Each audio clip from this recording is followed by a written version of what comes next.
raccoon. But there's gonna be spoilers ahead.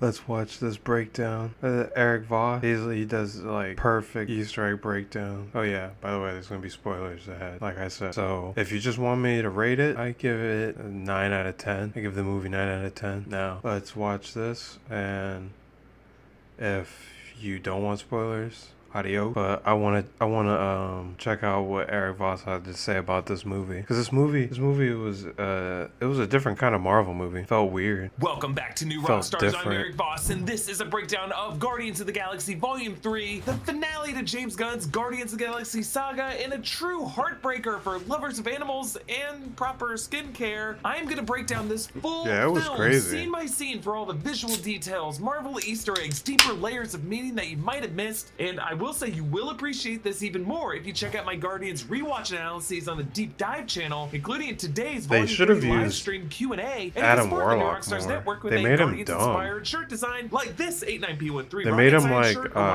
how Thor was when Thor was first in the first Thor. A Guardians of the Galaxy themed version of the Marvel Studios when he was like all card weird. with moments and script lines from across their 7 appearances in the MCU prior to this: 2014's Guardians of the Galaxy, 2017's Guardians Volume 2, Avengers Infinity War, Endgame, Thor Love and Thunder, I Am Groot, and the Guardians Holiday Special. The quotes include Drax's Volume 2 line about dancers versus non-dancers. I am surprised that nobody died though. Like at first I thought Peter was gonna die when he was out in space or whatever, before he got rescued by Adam Warlock, and then I was like, where the hell did this guy come from? Why didn't this guy help? This guy did nothing when High Evolutionary was over there doing. Like, I think Adam Warlock could probably beat High Evolutionary, couldn't he, with his like laser arm? His symbolic journey that gets paid off in the end of this movie, and Rocket's line from Volume 1, "Ain't nothing like me except me," a uniqueness that we will explore in this opening scene. But the first image in yellow on the Marvel text is Rocket crying the moment Groot, "We are Grooted," and the last before the images wipe away are the Guardians' first team-up shot in a kiln in Volume 1. From this, we fade in on a cage of scurrying raccoons. Now, these kits were designed by VFX company Framestore, and they are so playful. You can see the smiles on their faces until the door opens and their ears fold down. All you fellow dog owners out there know that when the ears fold down like that, it means the animal is triggered. Also, a big no-no, the High Evolutionary reaches in with his palm facing down, which they always advise against because it's a threatening gesture. You should always reach out with your palm facing up. All the other kits cower away, leaving 89P13 alone, front and center, to be grabbed. Why didn't Rocket hide with them though? Maybe bravery? Maybe he just wanted to spare the other kits? Or maybe there's something unique about his brain that makes him more. The High Evolutionary was an interesting villain. I think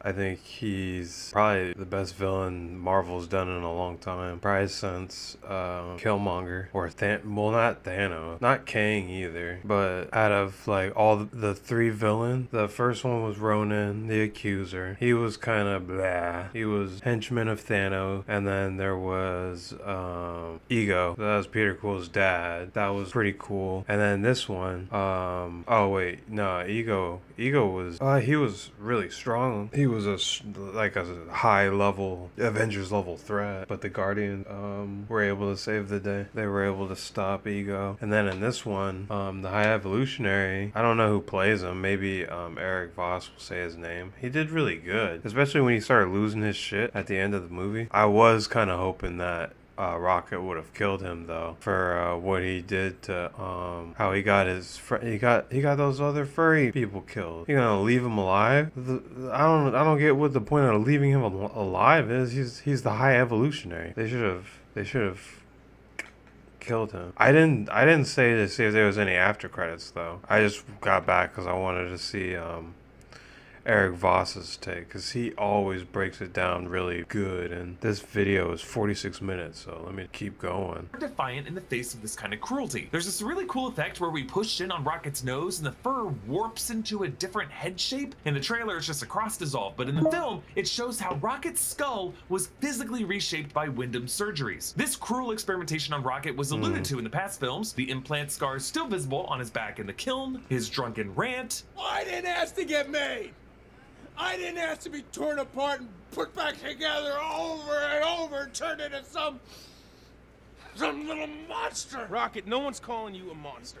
In Volume 2, Yondu's line, I know them scientists what made you never gave a rat's ass about you. I'm serious, dude. which was interesting because it shows that Yondu knew I who wanna Herbert skip Wyndham ahead. was. He wasn't some man in the Like, I wanna shadows. skip He was through it out because I proud don't and wanna publicly just- doing this to creatures around the galaxy. There was also this subtle line in Avengers Endgame. He's pissed. He thinks he failed, which of course he did, but you know, there's a lot of that going around, ain't there? Honestly, until this exact second, I thought you were Build-A-Bear. Maybe I am. Rocket has until now not known exactly what species he is, only denying that he was a raccoon because of its negative connotation whenever someone called him that. But this movie clears it up, and it's interesting how, like Build-A-Bear, they Yeah, it was weird when he first got called a raccoon. He was like, "I'm not a raccoon." I was like, "Yeah, you are. What are you talking about?" You just walk and talk, but that's what you are. You're a raccoon. do go back to the manufacturer. So we transition to present day Rocket. That's why it was crazy, like, at the end of the movie when Rocket went to the little baby raccoons, looked up, and then saw their species name, and it said raccoon, or it said the common name. On Nowhere. Remember, Nowhere is the severed head of a This movie was really good if you were a Rocket Raccoon fan. Let me know if you're a Rocket Raccoon fan.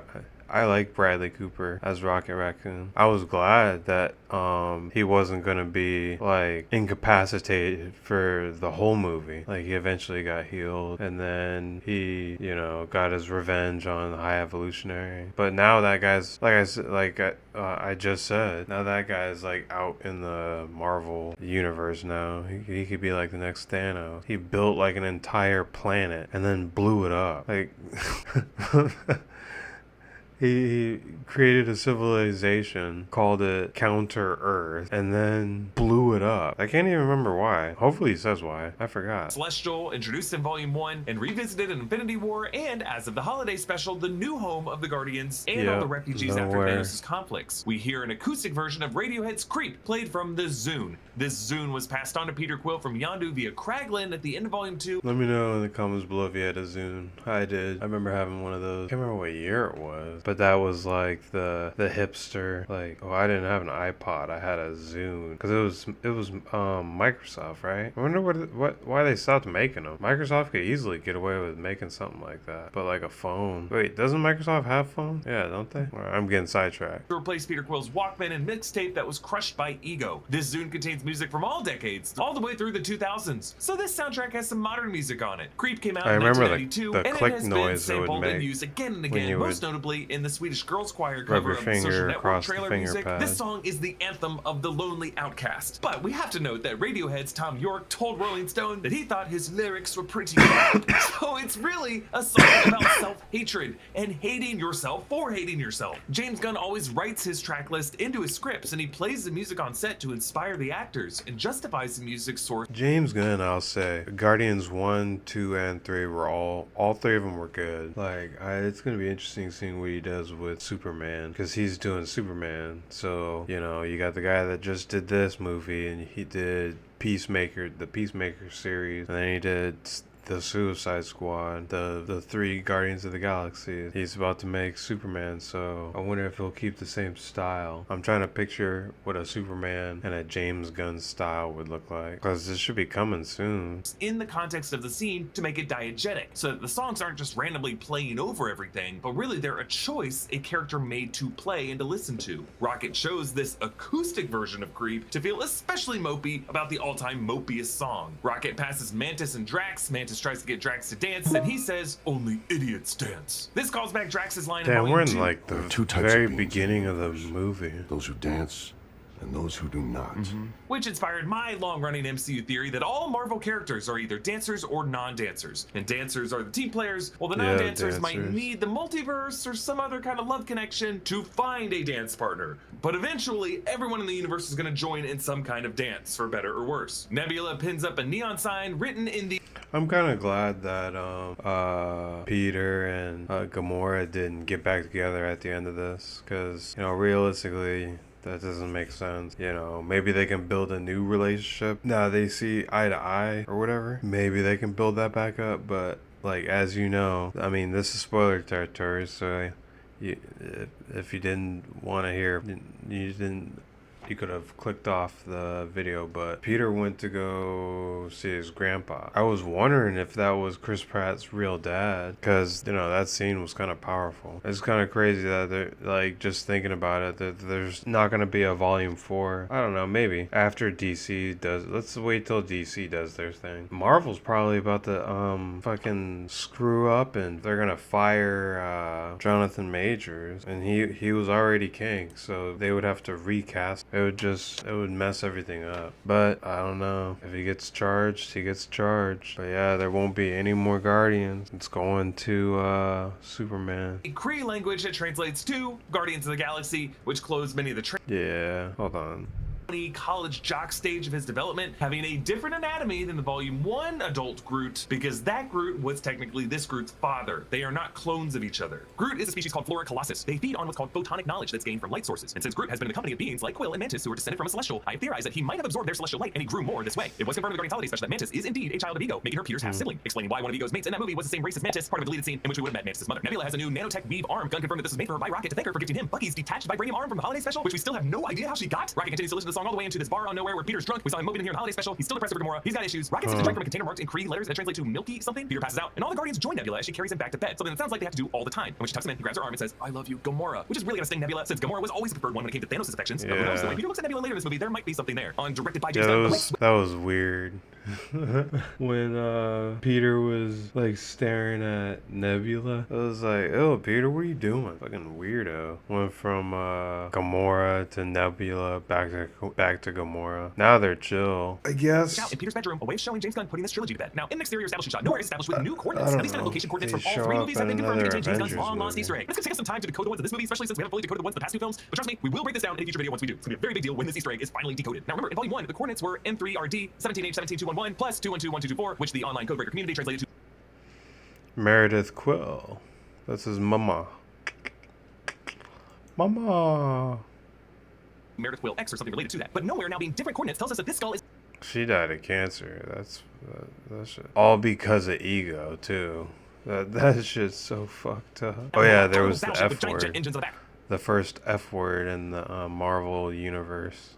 Setting up the big twist in the third act. In the meantime, if you want to try decoding these yourself, the coordinates are for Nowhere, it's now M211, R516, XS16C plus 1615 1MW. Counter Earth is K20H, MW1748, P2S plus 5M5, P0Z4, and for Orgocorp, A41P, P2326Y. The Orgo. This place was weird. I didn't get it. It was like they said it was a structure made out of organic matter. Then the guards were wearing those weird poofy jackets. That whole part where they were inside here trying to get the what were they trying to get? They were trying to get the code for the kill switch on Rocket's heart, and they had to sneak in there. That was just a whole weird. That was a weird part. It wasn't weird in a bad way. It was just weird in a. Yep, this is a James Gunn movie. Weird. 430 plus 174144V. Rocket tests out Chekhov's gravity boots, I call them, because he says he's testing to see if they work upside down on slip surfaces, really setting up the later use of these in the film, the Orgocorp exterior. They all snack on roasted Orlonis on sticks. Yep. Orlonis are the rat creatures of these I was movies. just talking about Played by that. Sean Gunn, who does the physical performance of Rocket in all these movies, James Gunn's brother. He's got Yondu's fin and arrow that he gained at the end of Volume 2, but he's struggling to command the arrow, maybe because he's focusing too much on the whistle and not enough on the heart power connection that Yondu said is really needed to direct this arrow. And that could be why the arrow plunges right into where Nebula's heart, like Cupid's arrow, but she does not find love in this movie. Barristan Kraglin is Cosmo, the space dog, returning from the holiday special, and before that, the Collector's Vault in Volume 1. Cosmo is a cute dog. I'm glad nothing happened to Cosmo. She's a good dog. She, right? Is it she? Yeah, it sounds like a she. It's just Russian. I don't know what her gender is. Their gender.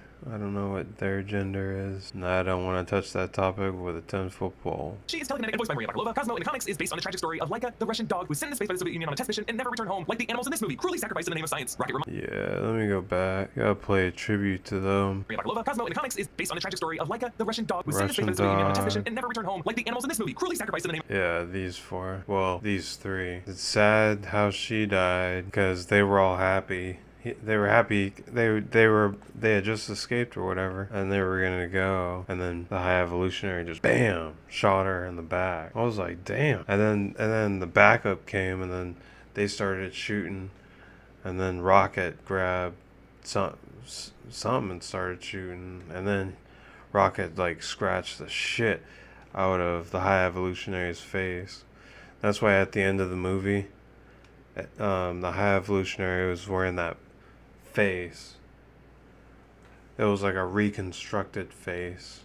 and he had put it over his scratched up face, that Rocket like fucked him up. Rocket was feeling rage. I would have been pissed. That's what I'm saying. Rocket didn't kill that motherfucker. I would have killed that motherfucker in Minecraft. He's gonna do some psycho shit. He can easily pop up again. All he needs to do is rebuild a civilization, and he has the technology to do it probably. Science. Rocket reminds us of Mantis's empathic abilities, asking her to cheer Peter up, saying, "Why don't you just touch him and make him happy?" And Groot asks, "I am Groot," and they all gag and say, "No, not like that." Gunn has said in the past that many of Groot's "I am Groots" translate to F-bombs and filthy phrases. And then Adam Warlock flies through space, set to Hearts Crazy on You. Adam was incubated in Aisha's golden cocoon in the Volume 2 post-credit scene. The bolt in his head is a nod to the comics version of the character who carried the Soul Gem, one of the Infinity Gems, Infinity Stones, in his head, as he plays a major role in the Infinity Gauntlet storyline. But the MCU kind of reassigned that detail to Vision in a way with the Mind Stone. I would say Vision has been to the MCU along with Doctor Strange. Adam Warlock was a disappointment. He was like kind of pointless in this movie. He was kind of dumb, and then he shows up at the end and saves Peter, and it's like, Adam Warlock, why are you so dumb? Like he's so dumb. Warlock does in the comics. Like in the comics, he's not really a doltish mama's boy. He's more like space Jesus, engineered by a group of scientists called the Enclave and renamed from him to Warlock by the High Evolutionary. But James Gunn's point with all these movies is to expose the folly of supposed genetic superiority and how it really leads to bigger monsters than the monsters are. Now, Crazy on You is actually playing on Rocket Zune. As he digs up this device, we later realize this is a key card that he rigged to free himself and the others of Batch 89, showing that he's never let go of that mission to free anyone else on that ship. Adam Warlock tackles and grabs a dazed Rocket, who uses those gravity boots to slip out of his grasp. The Kree letters in orange neon next to him translate to UK. Adam says, "Like you go, Squirrel." Yeah, part of the running joke of these movies of everyone calling Rocket different mammals. Your associates are welcome, even that triangle-faced monkey there. You're leaving me with that fox? He's not a fox. Rabbit is correct and clearly the smartest among you. Nebula confronts Adam. On the ground! Her hover pose and her arm shifted into a glowing blaster makes her look a lot like Iron Man when he initially tried to contain Loki. That to was Avengers. Nebula tight. amplifies her voice. That was tight when Nebula confronts Adam. yeah, that was tight when she was floating and then her arm turned into a cannon. She shot that blast at him. She should have done some damage to Thanos. She must have upgraded herself, because yeah, in the past she's never been known to fight like that. Back when she was with Thanos, she was kind of like an assassin, so she had like a blade. She fought with a blade. Now she fights with like a cannon and a hover thing. So she got to upgrade to her power level.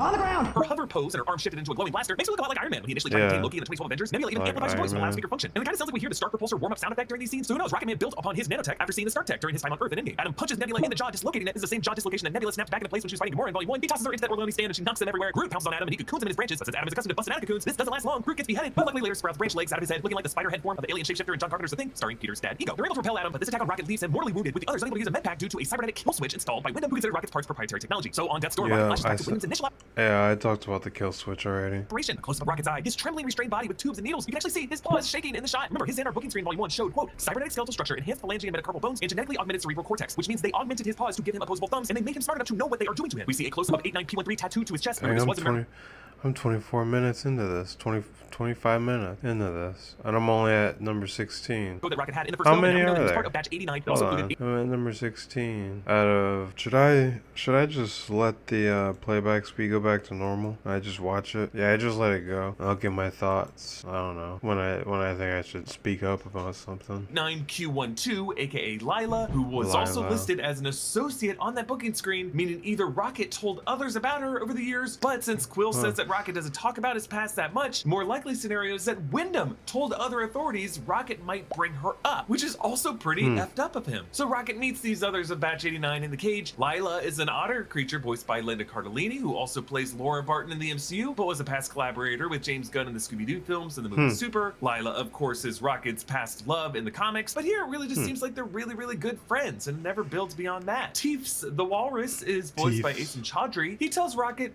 "You got a mask on your face." In Volume 2, there is a painting of Rocket's animal colleague Walrus appearing on that wall of the brothel in Contraxia behind Yondu. Michaela Hoover voices Floor the rabbit, an albino with red eyes, who speaks through a voice box and has these robotic spider legs, reminding us of the initially creepy Babyface in Toy Story, but is really just the sweetest of the bunch. And Rocket's first spoken word is hurts. Kid Rocket is voiced by Noah Raskin, but they comfort him, and Rocket later remembers playing tag with the Batch 89 and laughing, so by remembering these, he's already making peace with passing on. Meanwhile, the Rockets are heading to OrgoCorp to save him. After Tony Stark calls him a Build-A-Bear, they are essentially going back to the manufacturer for the directions. We hear Rainbows Since You Begun that we hear in the trailers, and they are piloting their new ship, the Bowie. In Volume 1 and Volume 2, the ship was the Milano, named after Alyssa Milano. That ship wrecked in Volume 2, so in Infinity War and Endgame, the new ship was the Benatar, named after Pat Benatar. This new largest ship is named after David Bowie, of course, who Oh saw wait, Moon so he didn't talk about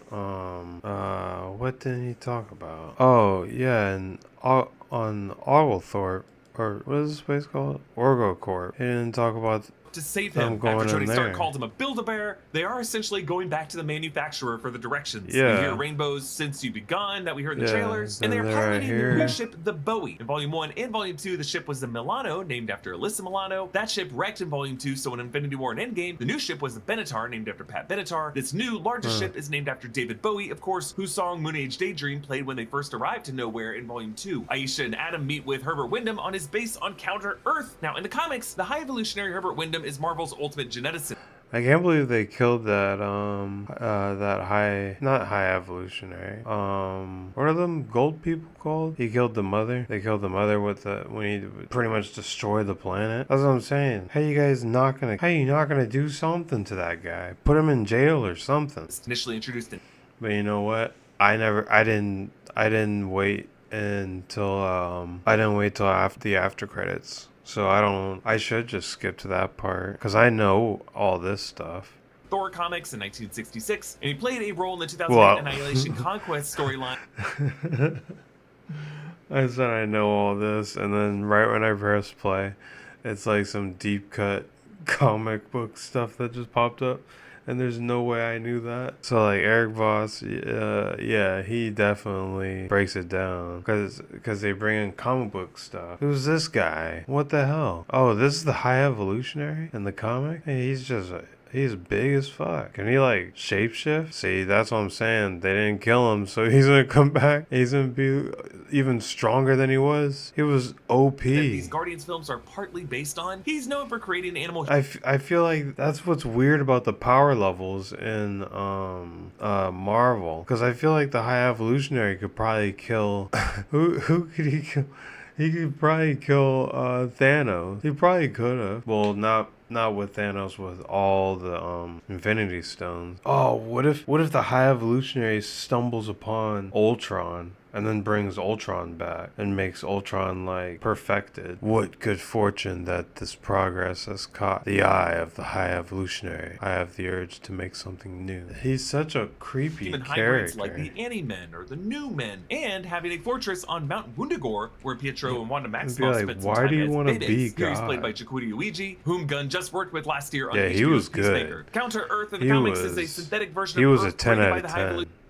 His acting was 10 out of 10. He was a perfect bad guy.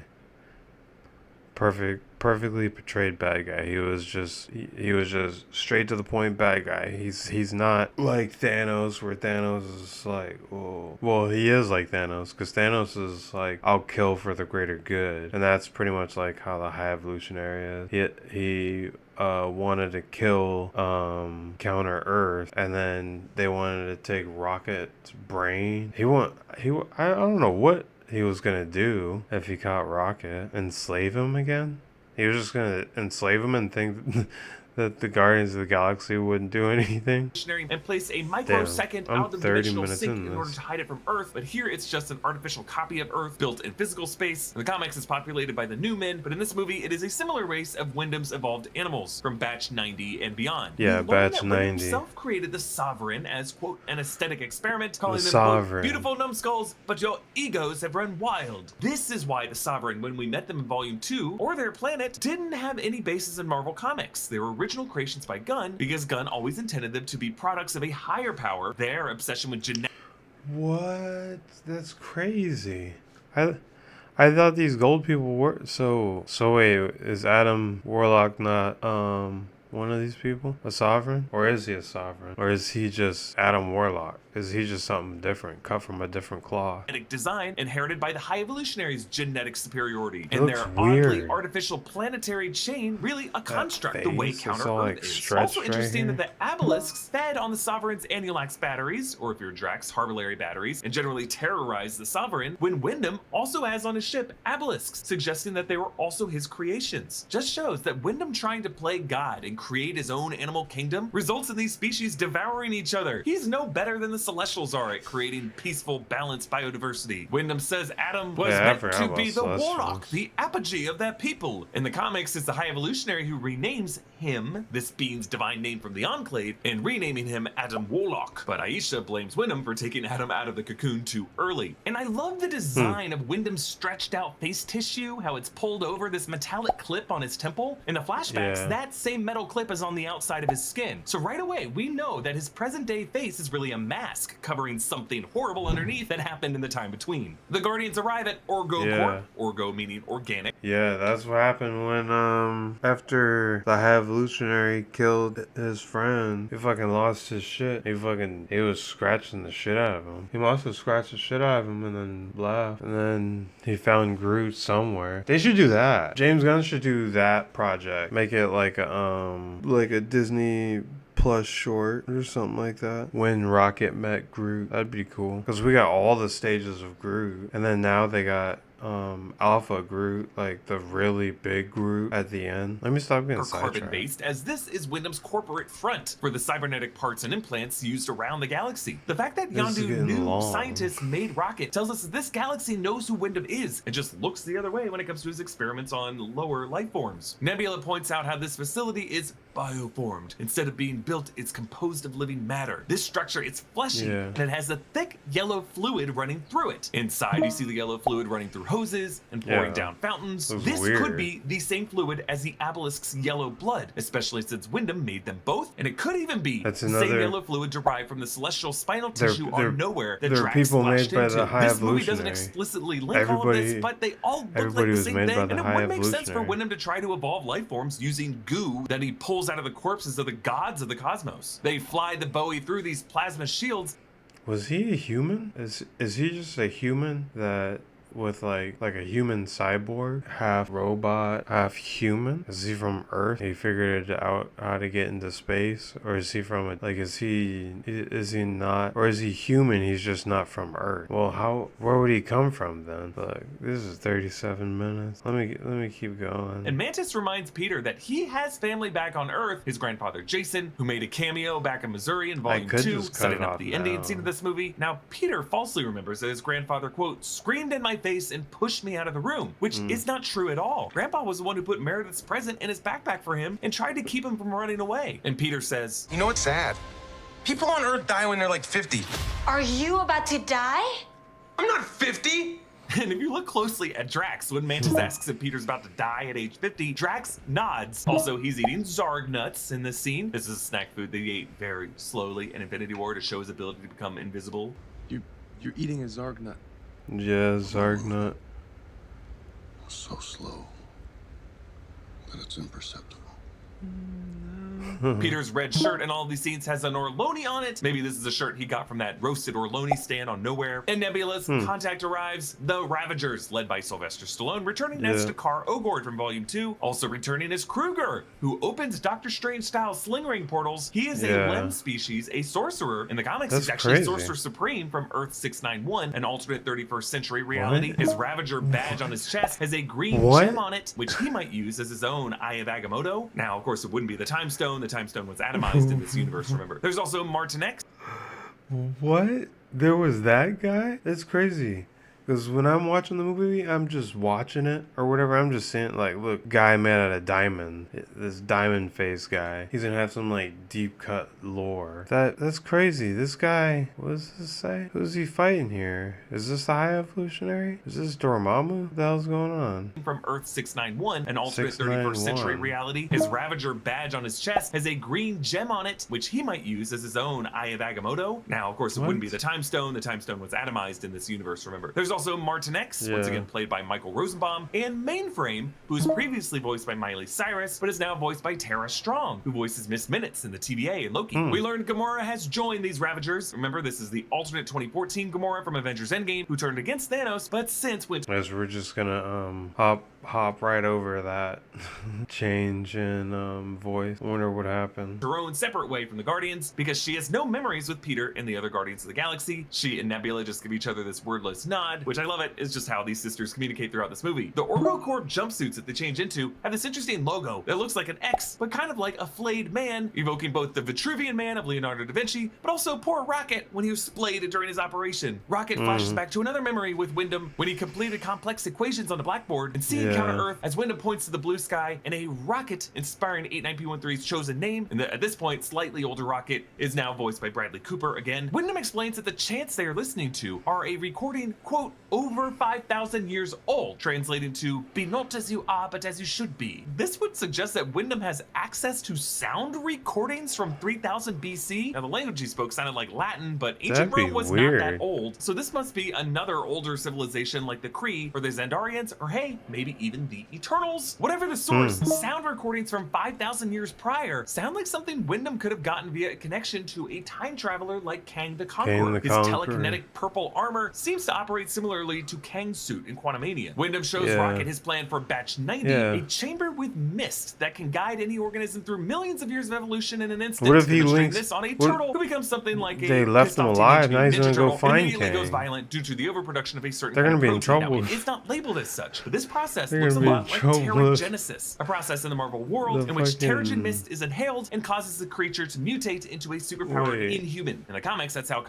Wait, what if Kang, like, what if the charges get dropped or whatever, and you know everything goes back to normal with Marvel and Jonathan Majors is still Kang? Let's just pretend he's still Kang. What if the High Evolutionary goes to link up with Kang? What if he like detects that Kang's in trouble in the quantum realm? What the hell is this? Can you get drunk from one sip of something that you immediately says missing child? What's this, 27? Khan gets her powers. Though in the MCU she's a mutant, not an inhuman, young Rocket says they can't be. Make sure you grab a snack and stay hydrated.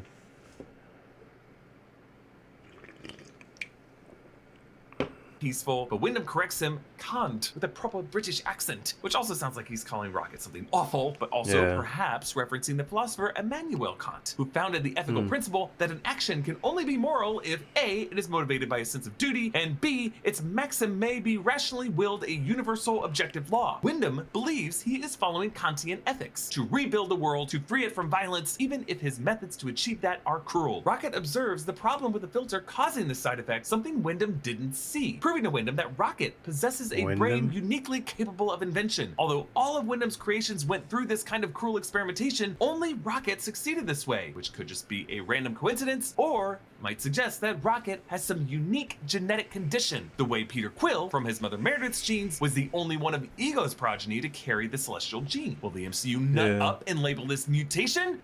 Maybe in 2026. Space Hogs, in the meantime, plays as the Guardians float down toward Orgocorp in these colorful spacesuits, which look like the Among Us suits, but are actually references to the spacesuits in 2001: A Space Odyssey, according to James Gunn. Nebula saws into the flesh wall, spewing up this yellow blood, and Peter tries to confess his love to Gamora, but she shuts him down, and the others chime in. Peter, you know this is an open line, right? What? We're This listening part to was everything you're weird. saying. And it is painful. And you're just telling me now? We were hoping it would stop on its own. But I switched it over to private. What color button did you push? Blue, for the blue suit. Oh, no. Blue was the open line for everyone. Orange is for blue. What?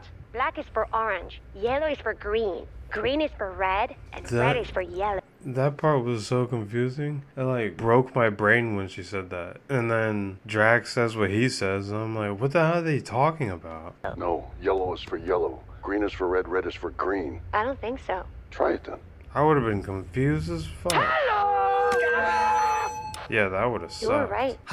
Only yellow is the correct color, meaning only Peter would hear it when they actually want to yell at him. Green is for red is for green. Drax wears a red suit here. In the comics, like he is the color green, but it's back like in the first film, solving James Gunn a changed him Rubik's to the color puzzle. gray with red tattoos because he said the MCU already had enough green-skinned characters. They create this airlock seal in the flesh wall, setting up the same technology to be used as the airlock seal between Wyndham's ship and Nowhere in Act 3. They are found by Master Karja, played by Nathan Fillion, who cameoed in Volume 1 as a blue-skinned alien prisoner in the kiln, and cameoed in a deleted scene for Volume 2 2 as Wonder Man Simon Williams in various movie posters in Missouri. The Orgo Corps security monitor is a cameo by Jennifer Holland, who plays Amelia Harcourt in DC Universe, and yes, is James Gunn's wife. And people get weirdly triggered when Gunn puts her in stuff, almost like they are looking for any possible reason to be mad at James Gunn these days, even though he has always put his friends and family and everything he makes, like all directors do. For example, the Orgo Corp worker they forced to help them is Yura, played by Daniela Melchior, who played Ratcatcher 2 in James Gunn's The Suicide Squad. Now, your time with the Guardians of the Galaxy doesn't have to end with the conclusion of the film trilogy. Marvel's Guardians of the Galaxy is a single-player, story-driven action-adventure game out now for PlayStation and Xbox consoles and PC. You've probably heard some great things about this game. It won Best Narrative at the Game Awards 2021. The game features an all-new story set in an original universe. These characters are inspired by both the comic Guardians and the film Guardians, so they feel fresh and familiar at the same time. It's a fun and epic story, but it also has the heart and deep character arcs that we love about these films. Play as Star-Lord and lead a Guardians team of Drax, Gamora, Rocket, and Groot. There are appearances by Mantis, Cosmo, and Adam Warlock. They all feel like living, breathing characters, so you get to experience something really unique and being their leader, calling the shots, and trying to bring those strong personalities together. There's a great soundtrack, of course, with both an epic orchestral score and some classic 80s jams. They made an original rock album just for the game. The game includes many outfits for the Guardians inspired by the comics and the MCU, including suits inspired by the 2008 Guardians of the Galaxy comics, just like in Volume 3. Continue your Guardians journey with Marvel's Guardians of the Galaxy on PlayStation, Xbox, and Steam. The others sneak through Orgo Corp, where a video clip proclaimed that Orgo Corp has been producing cybernetic implants for the galaxy for 300 years, meaning that Wyndham has been active since at least the 18th century. Another clue that he might be aligned with Kang and has access to multiple periods of time. Gamora, Nebula, Peter, and Yura access the archives to find 89P13's file. Crazy if they link up. Whoever it was that you were in love with, it sounds more like her. Her?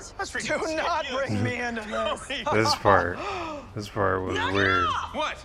I never noticed how black your eyes were. They were replaced by my father as a method of torture. He picked a pretty set. Nebula reminds us that she too was cobbled together with spare parts as a form of torture by her father, Thanos, which is why I think she and Rocket make great leaders of this group by the end of this film, because they are, of all these characters, the most broken. They take the elevator back up, and Peter recaps Infinity War and Endgame for us.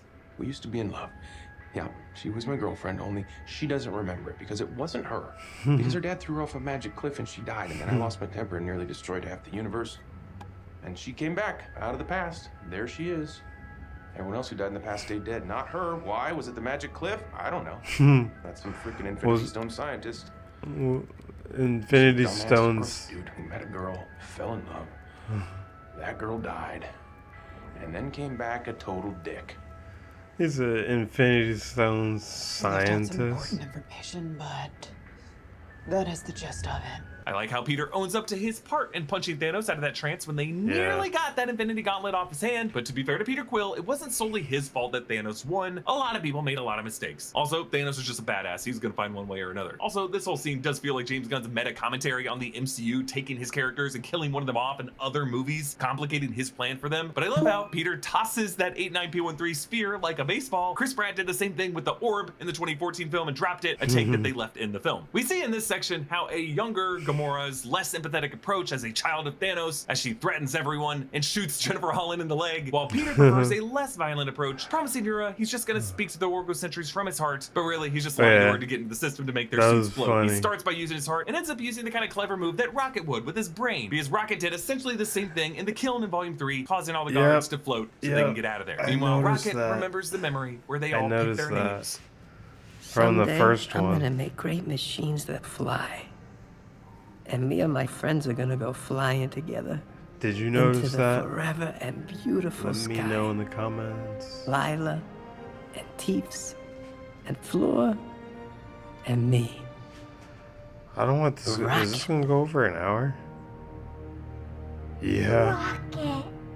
Remember, Rocket got that name from seeing a rocket soaring over Counter-Earth. His dream was never to live on Counter-Earth, it was to escape it and be an adventurer. And while he dreams of going flying into the forever and beautiful sky with these three, this also applies to what he ends up doing with his other friends, as he snaps at Peter in Volume 2. I was cybernetically engineered to pilot a spacecraft. Remember, there was also that random memory Peter recalled of jetpacking into the forever and beautiful I'll try sky to with Rocket and pause Baby less. Groot. So Rocket definitely achieved his dreams just with another family. And poor Teef teeths. His eyelids are literally Teeths. motorized by mechanical parts, meaning the poor guy cannot even blink naturally. Every time we see these guys, my Dang. heart breaks. Nebula Yeah. explains that the High It Evolutionary was is considered a crazy when god they and corners the died. universe, I was using like, Orgacorp to what? fund his experiments outside of But I mean, it intergalactic makes law, sense. which is what Roman Day was referring to back in Volume 1. 89P13 calls itself Rocket, the result of illegal genetic and cybernetic experiments on a lower life form. Nebula says that Wyndham created Zeronians, Animen, and Sovereign. Sovereign, Aisha's people, Animen we've talked about, but Zeronians are the pale-skinned humanoids with plates that cover their mouths, seen beside the Collector in the Thor the Dark World post-credit Yeah, scene, the and seen in the Collector. background of all the Guardians titles. But in the comics, the Zeronians. Zeronians are a peaceful race who can gain powers from solar radiation. Karja and Aisha catch one of the Ravagers outside Orgacorp, and they use Adam to interrogate him, but he fries that Ravager way too fast, just like how that Grandmaster melted that captive on Sakaar and Thor Ragnarok. Adam Warlock feels bad about Blurp being left behind, so these two team up. Blurp is a fur-covered Fasaki, confirmed by James Gunn to be the same species that all the people bet on in the bar on Nowhere in Volume 1, when it was fighting the Orloni. Peter listens to the Flaming Lips, Do You Realize on a Zune as they float through space, and Drax talks to Peter about metaphors, saying, I know lots of analogies, Quill. Analogies, metaphors, etc. For instance, Gamora's head is like a lily pad because it is green. Metaphor.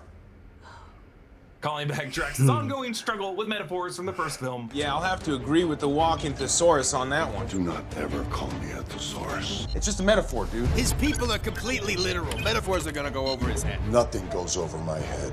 My reflexes are too fast.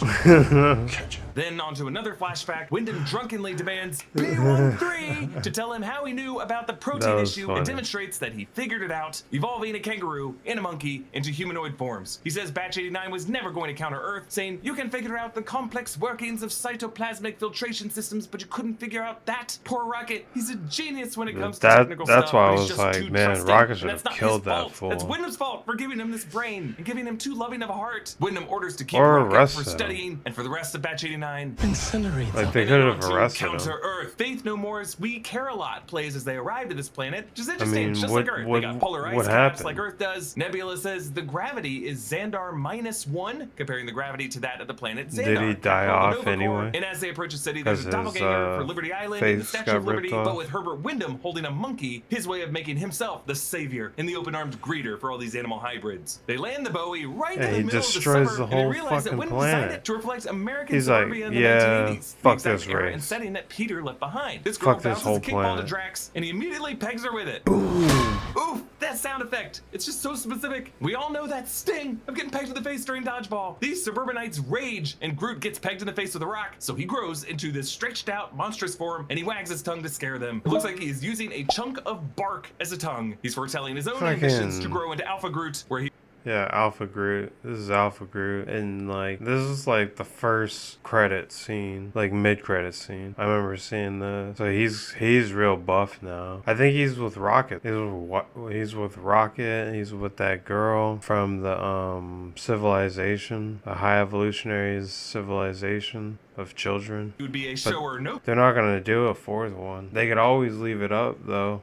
Leave it up in the air, depending on how good Guardians 3 does. And then you have to have no Guardians for a long time because James Gunn is about to plan out like 10 years of Superman, Batman. He's doing DC now for like.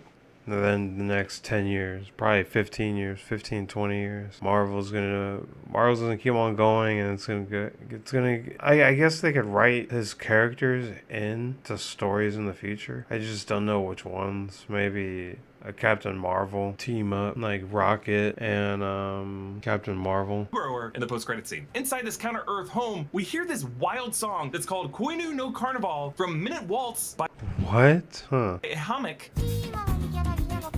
So this is produced by a voice synthesizer software called Vocaloid. There are over 15 Vocaloid creators that are represented here, including what sounds like Cosmo howling at one point.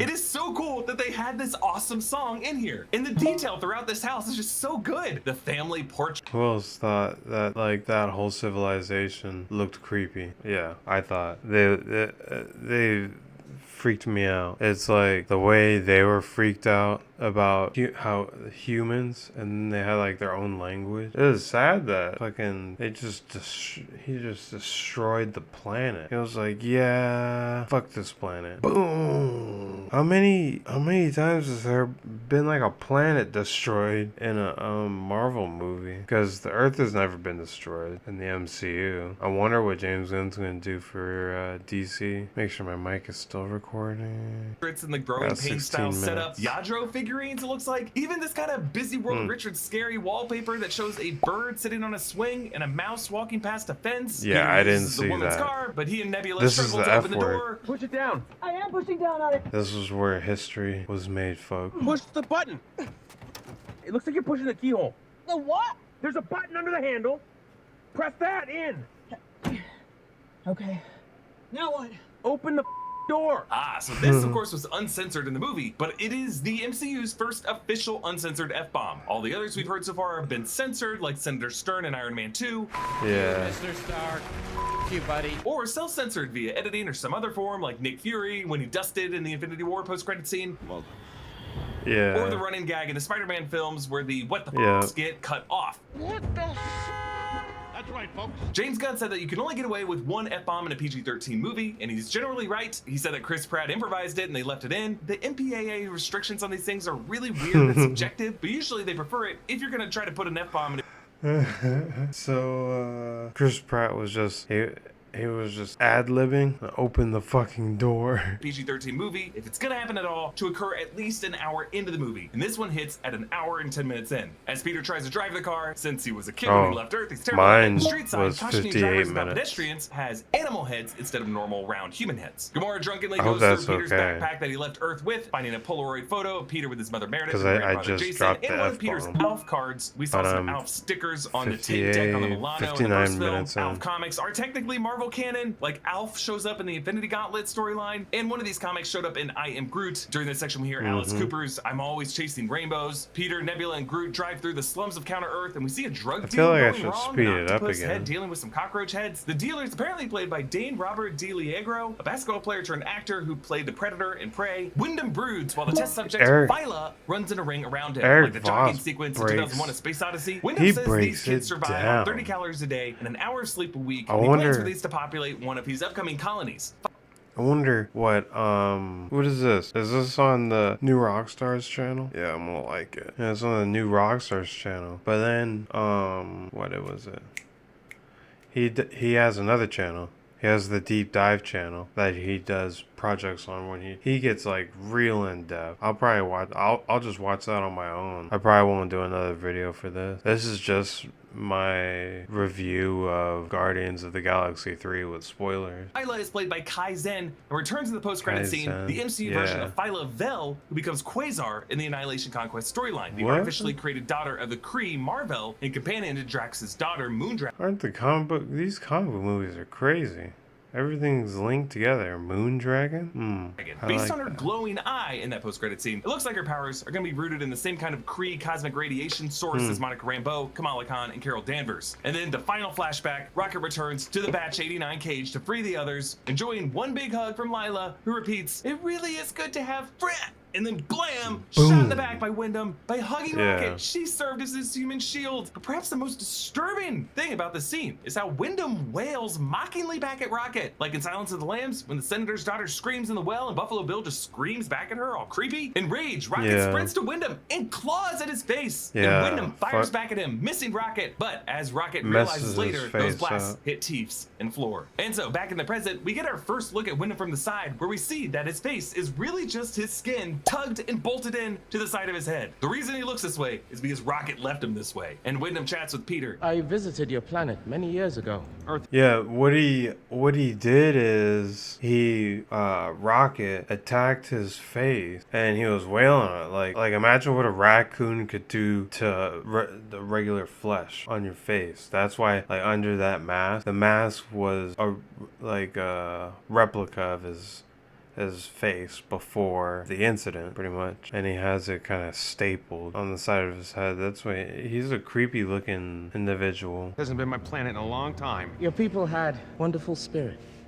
The art and music and literature were some of the finest in the universe. He was a good villain though. would be a I fabulous think place were he it was a not good for villain. the ignorance and bigotry. Okay. It inspired me to create Counter-Us. I don't care. All of the good and none of the bad. I don't just wish need I knew another what speech happened by some to impotent him. whack job whose mother didn't love Did him, they just leave him rationalizing there? why he needs to conquer the universe. Yes, another meta line Rocket for was Peter after like- hearing villains like Ego and Rocket was like, and then Drax like, you gonna kill him? And Rocket turns away and said, nah. And Drax like, how come? And like, I'm the friggin' guardian of the galaxy. Like, what the hell? You guys better arrest him or something. Put him in jail. He might like survive and then link up with Kang and cause some havoc. Thanos explain their evil plans and why they weren't evil but They could justified. cause Peter's the, just had enough of it. It's interesting to note that Wyndham says he visited They could Earth, cause but he the doesn't Secret consider it his Wars. home world. So where did he come from? It's also kind of cool how Earth's culture is admired throughout the universe. It just explains how in the Guardians movies, the people of nowhere have started to embrace things like Christmas I wonder and who rock music, created just something special the about High Earth. Peter points Evolutionary. out how Wyndham's counter-Earth society ain't Or what perfect. race On a he's dime, from. Wyndham's like, yeah, and he just nukes the planet and he launches Yeah. home after home and Yeah. the suburb explode. It And was its red weird. geometric ship I was rises, like- cracking this bridge. I was The like, speed to which Wyndham's he- willing to he do had this the- and yeah. threaten to do this to Aisha makes it seem like Wyndham has dumped other test planets before. I mean, Thanos Yeah. most likely wrapped up a higher body count, and Kang has definitely killed trillions in alternate timelines. But Wyndham, Yeah. having been alive for 300 years, must rank up there among the most murderous Marvel villains. Yeah, that was the most killed in a Marvel movie. The most deaths. What? This was a PG-13. Yep. So this was like barely scratching the limit, especially with the one F-bomb. That's why I gotta say I'd give it a 9 out of 10 or maybe an 8.5. Yeah, maybe 8.5. That's fair because I probably won't watch it again unless it's on like Disney Plus. And seeing this neighborhood explode just makes it so sad that we spent so much time in that neighborhood with that nice family. And Yeah, their it awesome was blue sad. Soda, their really cool music. I was their like, awesome damn, wallpaper, people are just countless dying families left and right. children all slaughtered. And this includes Aisha, Yeah, I was like, who yeah, dies that so was, fast and yeah, that was crazy because he was like, Mom, and then she just fucking blew up right in front of him. But then Adam Warlock became useless. He could have came in handy for a majority of this movie if instead of trying to grab Rocket for the High Evolutionary, why wouldn't you work with the Guardians and be like, all right, the Guardians, they could probably take out the High Evolutionary, so we get them off our back, or we get him off our back, and we could be free. But the Sovereign, he didn't care about them. He didn't care that she was on the planet. that blast to Adam Warlock, and He we probably had didn't barely know, any but time to register it. Groot and if- Peter get in if a shootout somebody with told him, Wyndham's he men, probably and Peter wouldn't have tackles cared. Teal out the window. He probably Groot wouldn't have dives cared. after them, He and didn't care. latches onto Peter mid-fall, kind of like the Mark 7 suit in the 2012 Avengers, catching Tony mid-dive, and Groot extends his branches to form bird wings and allows Yeah, Peter that was- to fall. that was with interesting. Style. They crash land, they kill Teal, and Peter pries Yeah, that the was 8913 interesting. schematics out of Teal's head, and he Because they dove off, right? And then while they dove off, the other half got on the ship. And that created the dilemma where they're like, all right, now we have to go back and get the people off the ship. It was a good movie. catches a ride with I Gamora think. on the It was a Bowie good off this doomed space, planet. like, Meanwhile, adventure. Nebula, Drax, and Mantis Hold on. hop on a Wyndham ship and nearly freeze in space, setting up the threat of Peter freezing in the Where'd the vacuum of sound space in the go? final act. Peter, Gamora, and Groot rush to bypass Rocket's kill switch, but Rocket slips into this limbo. The Duat and Moon Knight, Valhalla, and around, Rocket is stuck in this room when they come back to initially bring him to the afterlife. But either way, this do. Also during that time, Rocket wore Peter Quill's red scarf to remember him. What is this, a Taylor Swift lyric? I swear, this is the tightest group of friends in the MCU. I'm gonna miss them so much. Man. Back on Nowhere, Cosmo joins the others playing cards, much like the famous dogs playing poker Well, painting. I'm already At the over table an is Kraglin. hour. I don't know what's going on. It's been yours all along. You just didn't know it. As James Gunn has said, Rocket has been the secret protagonist of the entire Guardians of the Galaxy trilogy. And as Rocket tries to correct her, saying, I'm not a raccoon, he's yanked back into consciousness as he's still in denial for now. Quill and Groot hug Rocket, and since Swole Groot can't get close enough because of his big bulky shoulders and pecs, he snakes and more branches to draw Rocket even closer to him. So the two factions, the Guardians, connect via radio. Mantis asks how they got off the ship. Groot chimes in, Since Swole Groot can't get close enough because of his big guess bulky that's it shoulders for and the, pecs, he snakes and more branches. Video? Hold on. I'm gonna stop recording for a second. Alright, part 2. I'm back. I got the sound working and I honestly can't remember where I was, so I'm just gonna play it off from here. There is about 12 minutes left. This is gonna be a long video. Murderous Marvel villains. And seeing this neighborhood explode just makes it so sad that we spent so much time in that neighborhood with that nice family and their awesome blue soda, their really cool music, their awesome wallpaper, just countless families and children all slaughtered. And this includes Aisha, who dies so fast in that blast that I don't Okay, this is where we were. Morlock, and we have barely any time to register it. Groot and Peter get in a shootout with Wyndham's men, and Peter tackles Teal out the window. Groot dives after them, and he latches onto Peter mid-fall, kind of like the Mark 7 suit in the 2012 Avengers catching Tony mid-dive, and Groot extends his branches to form bird wings and allows Peter to fall with style. They crash land, they kill Teal, and Peter pries the 89P13 schematics out of Teal's head, and he catches a ride with Gamora on the Bowie off this doomed planet. Meanwhile, Nebula, Drax, and Mantis hop onto Wyndham's ship and nearly freeze in space, setting up the threat of Peter freezing in the vacuum of space in the final act. Peter, Gamora, and Groot rush to bypass Rocket's kill switch, but Rocket slips into this limbo realm that's really just an overexposed version of their Batch 89 cage room on Wyndham's ship, which is pretty tragic because it means Rocket never really escaped it mentally. Despite the others saying they fly around, Rocket is stuck in this room when they come back to initially bring him to the afterlife. But either way, this crossroads right here is the one place that these four souls ever shared. Now, this is yet another take on the afterlife in the MCU. After the ancestral plane of the Black Panther mythology, the Duat and Moon Knight, Valhalla and Thor Love and Thunder, the Soul Realm of Infinity War, like all of those, it's somewhat abstract and arguably a reflection of the nearly departed subconscious, but it's interesting in this scenario that it's not the Dyer who chooses to return to life, it's the forces beyond who keep him there. Lila stops Rocket and says not yet, that he still has a purpose. So is this Rocket telling himself that he has a purpose, or some other cosmic force? The same force that reminded me of Deadpool. Like, that whole thing reminded me of Deadpool. I mean, I didn't see Rocket and the Otter as like a romantic couple. I saw them as like a friendly duo. But they're Ronan the Accuser. Peter Quill witnessed when he grabbed the Power Stone, looked at Gamora, and saw his mother on her deathbed. Lila says there are the hands that made us, and then there are the hands that guide the hands. She's saying that Wyndham created Rocket for his own reasons, but beyond Wyndham was a higher power who blessed Rocket with a unique brain beyond anything Wyndham could comprehend. And that brain, not what Wyndham did, is what makes Rocket special. And I think that higher power is totally connected to Meredith Quill, Peter's moment in that first film, and the moment Peter flashed back to his memories with his mother Meredith, and all the others in the moment he was fighting Ego in Volume 2 and Fleetwood Mac's Chain Blade. I think this quote from Lila is also why Rocket chooses to spare Wyndham later. Yes, because he's a freaking guardian of the galaxy, but also Rocket wants to be the hands that guide the hands, feeling a higher calling as Frankenstein's monster to forgive the sinner and follow a more enlightened path. Lila says, "My beloved raccoon, this story has been yours all along. You just didn't know it." As James Gunn has said, Rocket has been the secret protagonist of the entire Guardians of the Galaxy trilogy. And as Rocket tries to correct her, saying, "I'm not a raccoon," he's yanked back into consciousness as he's still in denial for now. Quill and Groot hug Rocket, and since Swole Groot can't get close enough because of his big bulky shoulders and pecs, he snakes in more branches to draw Rocket even closer to him. So the two factions, the Guardians, connect via radio. Mantis asks how they got off the ship. Groot chimes in,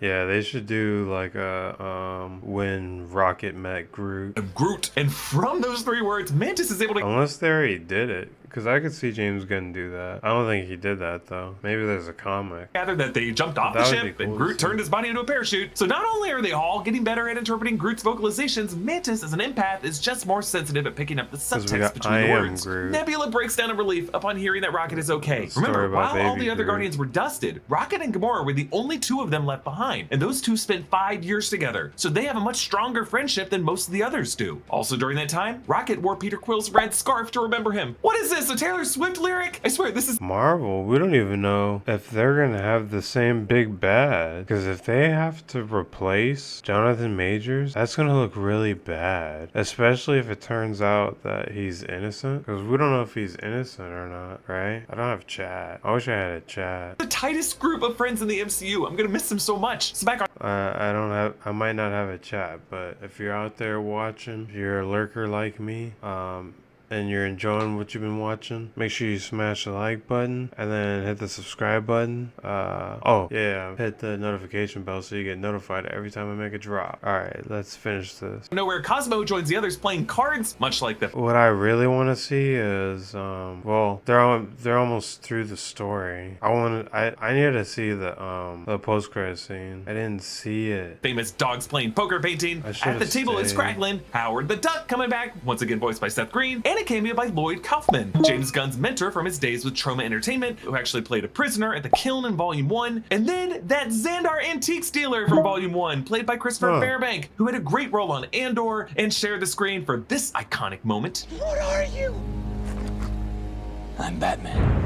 Cosmo telekinetically levitates her cards while telling her tragic Soviet backstory, pretty much the same story as like the space dog in real life, saying 1966 nice the Soviets put me cute. on a rocket knowing full well I could never return and would die in a fiery ball of she's death. a But still to her powerful that's not as bad as telepath. Kraglin calling her a bad dog. So the Guardians approach Wyndham's ship and the Bowie detaches into a gunship and 2 fighters. It's really though a flank maneuver, as on the other side Kraglin pilots the entire freaking skull of nowhere to fire upon Wyndham's ship. Wyndham screams, Yeah. "Kill everyone on the head of that dead god!" They use a celestial skull as a pirate ship to haunt Wyndham. It's such awesome symbolism because Wyndham considers himself a new god, improving on the designs of the Celestials, the dead gods, when really he's no more successful than they were. Later he screams at recorder Vim, "There's no god, that's why I stepped in." Yes, in James Gunn's archetypal battle of gods versus monsters, the gods, or those who claim to be gods, always lose. Wyndham desperately activates the Hellspawn. He's getting some deep quotes in there. Soldiers meant as an army to protect the new colony, There were some hulking good cybernetic lines. animal hybrid drones and warriors who look James so Gunn did freaky. good. They invade nowhere. Kraglin has to concentrate to activate the Yaka arrow, and he Gunn. briefly envisions Yondu. Michael Rooker returns to tell DC's about to Kraglin be to fun. use his heart, boy, just as he told Peter while fighting Ego in Volume 2. It's not controlled with the whistle or with the mind, it's with the heart. Drax, Mantis, and Nebula run into Abelisks. Mantis is able to tame them, reminding us that they don't eat people, they eat batteries. Even when Drax was inside it, it didn't digest him. It has a strict diet of Anilax batteries, or if you're Drax, Harbulary batteries. The others pilot into Wyndham's shuttle bay. Adam Warlock and Blurp board Gamora and Quill's gunship, but Quill sets it to self-destruct, so they end up with Blurp in their arms. Blurp, by the way, in this movie is voiced by D. Bradley Baker, who does most of the voices, including the Clone Troopers in Star Wars Clone Wars, a very talented man. And speaking of voiceover actors, Warpig was voiced by Judy Greer, who plays Scott Lang's ex-wife Maggie. It turns out all the Avenger spouses in the MCU are doing vocal cameos in this movie. Peter plays the Beastie Boys' No Sleep Till Brooklyn, which was also referenced in Spider-Man No Way Home.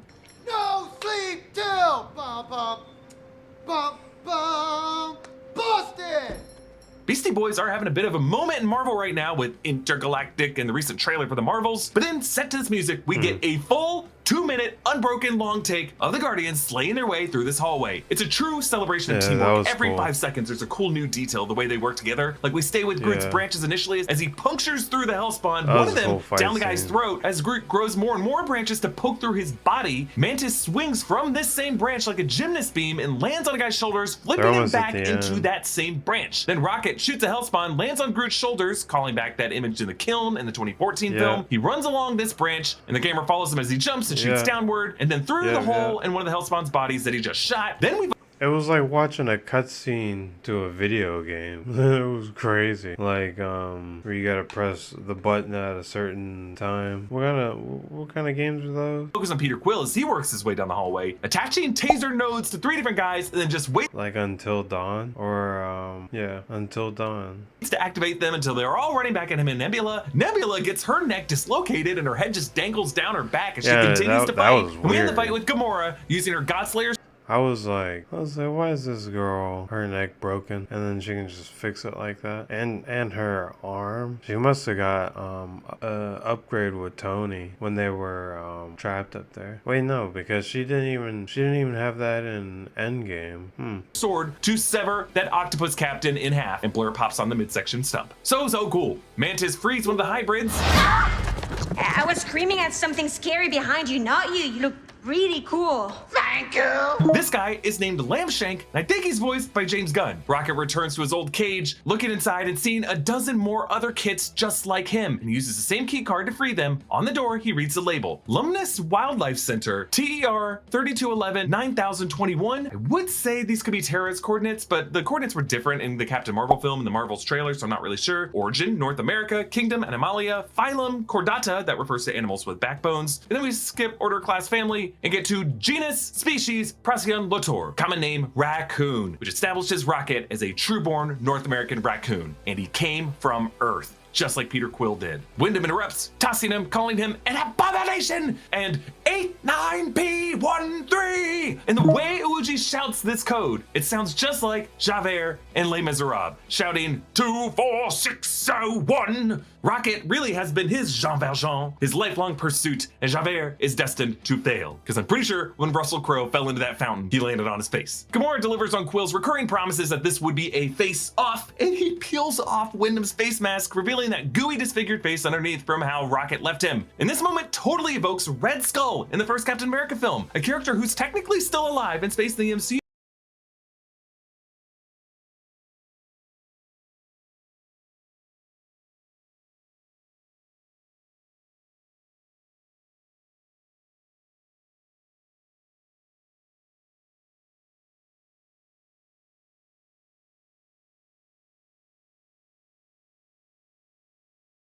And both villains come from the same philosophy of genetic superiority. Peter runs back for his Zune, just like how he refused to leave the kiln without his Walkman and his mixtape in Volume 1. He tethers himself but cuts the cord to Space Glide, something he has done before when he rescued Gamora, and in that scene they pointed out that Gamora's cybernetic implants enabled her to survive in space for just a few minutes, implants that Peter also has, actually maybe thanks to Herbert Wyndham's Orgocorp now that I think of it, but he gets caught in debris and Peter starts to freeze and bloat. Adam Warlock redeems himself, touching Peter's finger, recreating Michelangelo's creation of Adam, as this really is a creation of Adam as a member of the Guardians of the Galaxy. And he scoots Papa Potato back into nowhere. Gamora joins the Ravagers. Peter tells the Guardians that he's leaving, as does Mantis. And Drax wants to leave with Mantis, but Nebula says, "You weren't born to be a destroyer, you were born to be a dad." Not Drax the Destroyer, Drax the dad. Quill picks Rocket to lead that Guardians, and they salute him with a Ravager salute. I love the scene because they're all in a circle, all of them standing except Rocket, just like that moment on the Ravager's ship before the final battle in the first film, when Rocket was the last one to stand.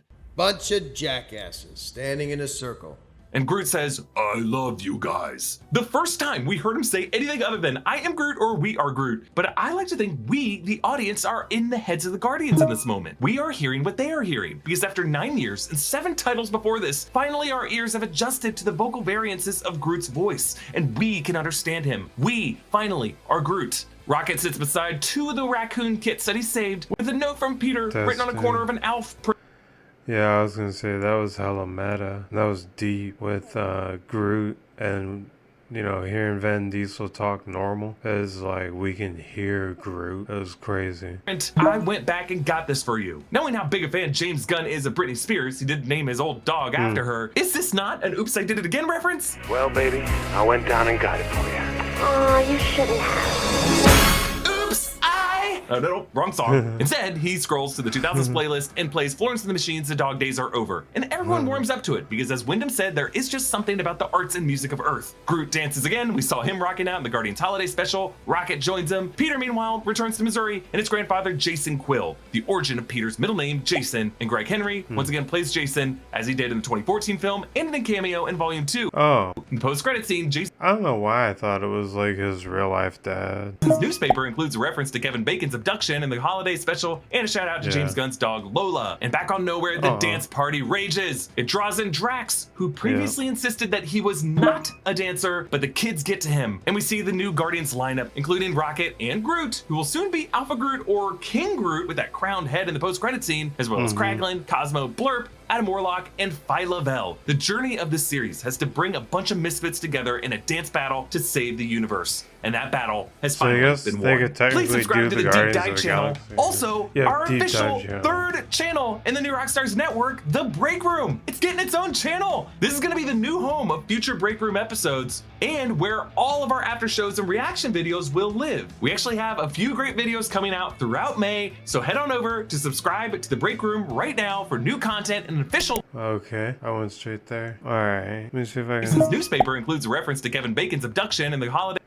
universe, and that battle has finally been won. Please subscribe to the Deep Dive channel. Also, our official 3rd channel in the New Rockstars Network, The Break Room. There wasn't a post-credit scene? Nah. Welcome back to New Rockstars. I'm Eric Voss, and this is a breakdown of the post-credit scenes for Guardians of the Galaxy Volume 3. Spoilers ahead! To be honest, during the credits of this film, I was looking up how to adopt every animal, and it turns out you're not supposed to own ferrets where I live, but I got one, and oh god, now there are thousands. But in the meantime, we're 2 post-credit scenes that leave us with some questions. I'm gonna explain everything you need to know coming out of these scenes and a lot of details that you might have missed from them. By the way, subscribe to the Deep Dive, where Friday, May 5th, noon Eastern, I will do a live stream breakdown and Q&A of the full Volume 3 film. And the best way to support this growing network is to grab one of our Guardians-inspired shirts at nerdriot.shop, like this Rocket Science 89P13 shirt on the Deep Dive collection. Okay, the film ends with Rocket and the others freeing the test subjects from the High Evolutionary ship and defeating Herbert Wyndham, peeling off his face mask to reveal the bloody mess Rocket had clawed after Wyndham killed Lila, Teefs, and Floor of Batch 89. The refugees include dozens of children designed by Wyndham to have perfect metabolisms, kids whom Drax hits it off with. Remember, Drax's wife Ovette and his daughter Kamaria were killed by Ronan the Accuser, but in the comics, Drax's daughter is the character Moondragon. In Swahili, Kamaria means like the moon. So we've been wondering how the MCU might work in Moondragon all these years, and now it seems like they found a way with Moondragon's partner in the Annihilation Conquest storylines, Phyla Vel, the artificially engineered daughter of the original Kree, Mar-Vell, not Carol Danvers, but her male Kree successor in the comics. Phyla is confirmed to be the name of one of these kids on Wyndham's ship, played by Kai Zen, and we're going to talk more about her in a second, but Peter Quill announces he's leaving the Guardians to go back to Earth to reunite with his grandfather, Jason, which is where Peter got his middle name in the 2014 film. Mantis also leaves with the Abelisks. Rocket is named as the new captain of the Guardians of the Galaxy. Gamora rejoins the Ravagers. Nebula looks over this nowhere colony, with Drax serving as the father figure to these refugee kids, and Adam Warlock and his Visaki Blurp become honorary Guardians. Surprisingly, none of the key players actually die in this movie, not even the High Evolutionary on screen at least. Rocket just kind of leaves him alive on that exploding ship. But onto our first post-credit scene, which is the mid-credit scene. It introduces the new Guardians of the Galaxy lineup, which includes Rocket, Kraglin, Cosmo, Adam Warlock, Blurp,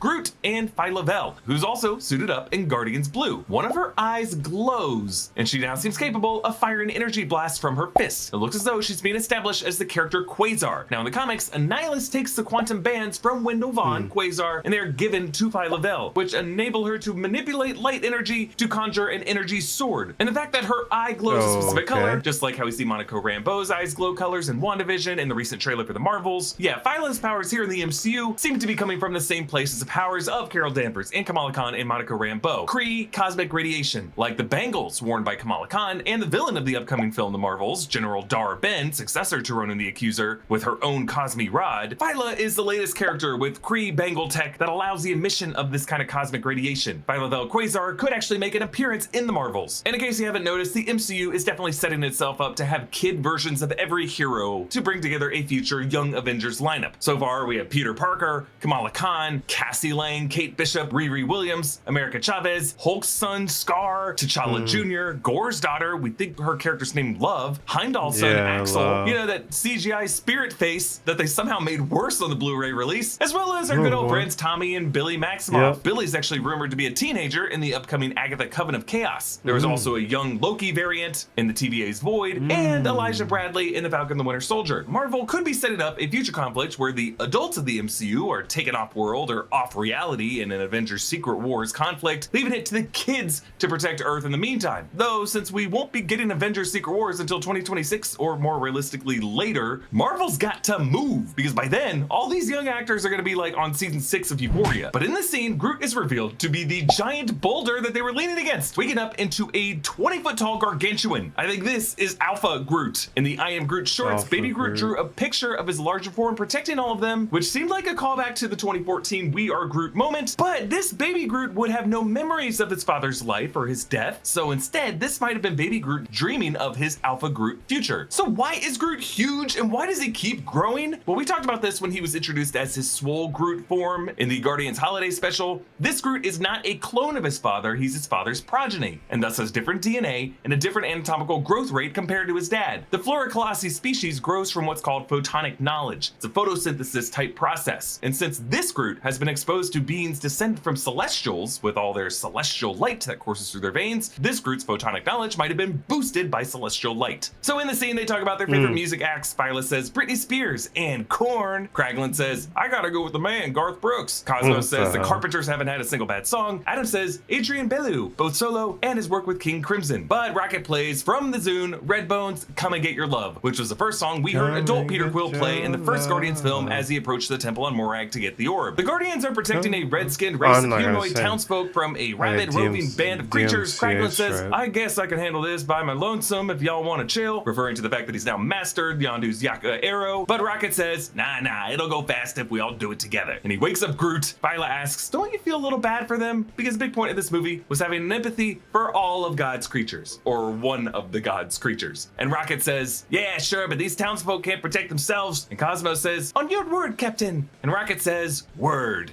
And they all leap into attack. I like how Rocket's final word in this movie is word. His chronologically first word when he was a child thrown in that Batch 89 cage was hurts. Now, your time with the Guardians of the Galaxy doesn't have to end with the conclusion of the film trilogy. Marvel's Guardians of the Galaxy is a single-player, story-driven action-adventure game out now for PlayStation and Xbox consoles and PC. You've probably heard some great things about this game. It won Best Narrative at the Game Awards 2021. The game features an all-new story set in an original universe. These characters are inspired by both the comic Guardians and the film Guardians, so they feel fresh and familiar at the same time. It's a fun and epic story, but it also has the heart and deep character arcs that we love about these films. Play as Star-Lord and lead a Guardians team of Drax, Gamora, Rocket, and Groot. There are appearances by Mantis, Cosmo, and Adam Warlock. They all feel like living, breathing characters, so you get to experience something really unique and being their leader, calling the shots and trying to bring those strong personalities together. There's a great soundtrack, of course, with both an epic orchestral score and some classic 80s jams. They made an original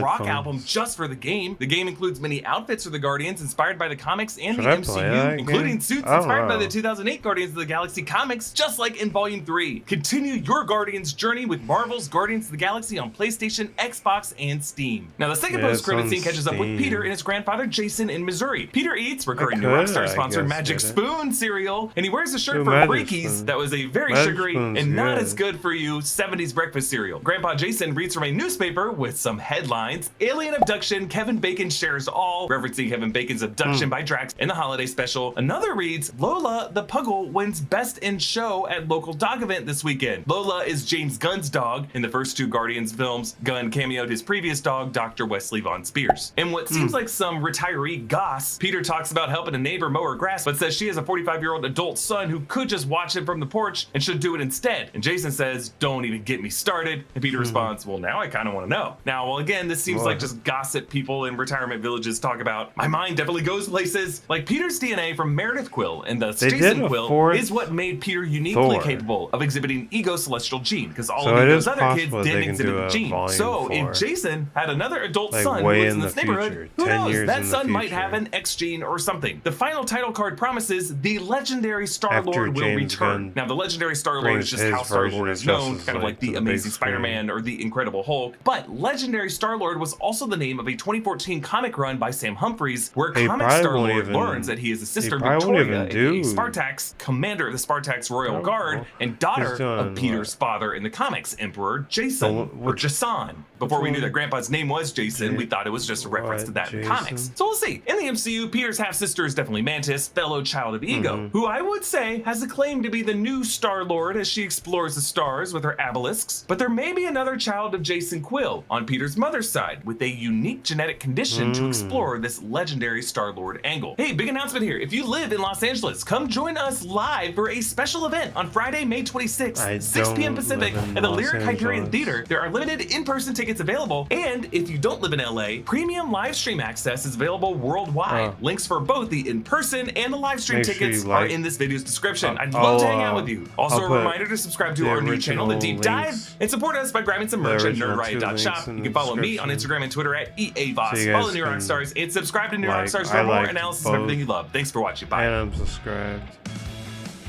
Okay, so that's all Guardians of the Galaxy. Yeah, so that's everything. I give it an 8.5 out of 10, or maybe a little higher. Maybe not a 9, but maybe an 8.75 out of 10. I'd say the villain was 10 out of 10, and like the drama was pretty good. There wasn't no Star-Lord and Gamora making out scene, but they're still cool with each other. Like they were getting more friendly. Alright guys, that's it for this video. I'm gonna edit this. I gotta edit this part with the first part, so that'll be fun. It's gonna be a long video. If you got this far, I really appreciate you, and you know, having your attention, and you know, I try to give like thoughtful criticism or my own opinions, even though this was just, you know, a Guardians of the Galaxy Volume 3 review.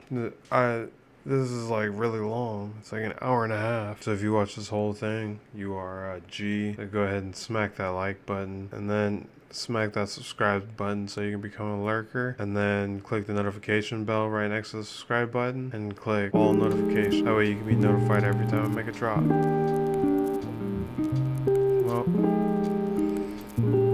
that's it. Lurkers, peace.